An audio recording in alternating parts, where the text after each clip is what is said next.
बांग्लादेश हिंसा की आग में जल रहा है। सरकारी नौकरियों में आरक्षण की व्यवस्था में सुधार की मांग के चलते छात्र सड़कों पर उतरे, जिसके बाद शेख हसीना की सरकार गिर गई।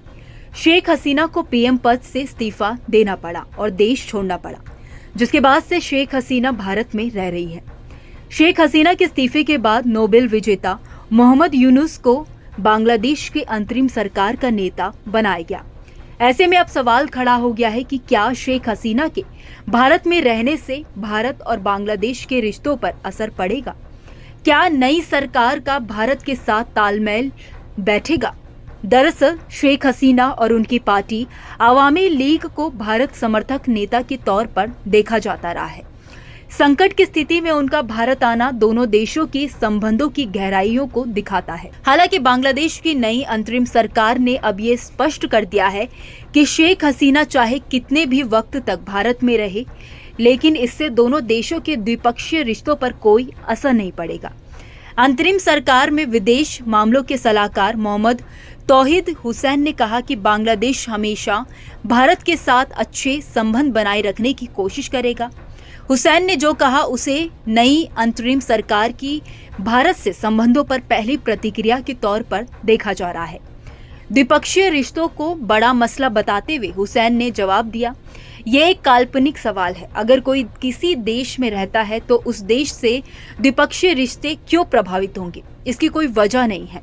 हुसैन ने आगे कहा कि द्विपक्षीय रिश्ते एक दूसरे के हितों पर आधारित होते हैं और दोस्ती भी हितों के लिए होती है।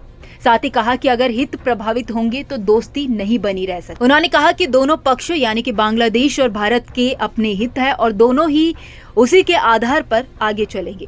हुसैन ने कहा कि उनकी सरकार हमेशा भारत के साथ अच्छे संबंध बनाए रखने का प्रयास करेगी। आपको बता दें कि बांग्लादेश हिंसा में सैकड़ों लोग मारे गए हैं। वहीं शेख हसीना के तख्तापलट के बाद से हिंदुओं पर जमकर अत्याचार हो रहा है। बांग्लादेश में हुई सियासी उथल पुथल का असर भारत पर भी देखने को मिल रहा है। एक और जहां सीमाओं पर चुनौतियां बढ़ गई हैं, तो वहीं इस घटनाक्रम के बाद आतंकवादी संगठनों की सक्रियता का खतरा भी बढ़ गया है। ऐसा इसलिए है क्योंकि भले ही कहा जा रहा है कि बांग्लादेश में शेख हसीना सरकार के खिलाफ छात्रों ने माहौल बनाया हो, लेकिन तमाम खुफिया रिपोर्टों के मुताबिक इस हिंसा के पीछे सक्रिय आतंकवादी संगठनों का हाथ है, जिनकी साजिश बांग्लादेशी हिंदुओं के खिलाफ भी है। खैर, इस खबर में इतना ही। इस खबर को लेकर आपकी क्या राय है, आप हमें कमेंट सेक्शन में जरूर बताइए। वीडियो अगर पसंद आया हो तो वीडियो को लाइक और शेयर करना ना भूलें।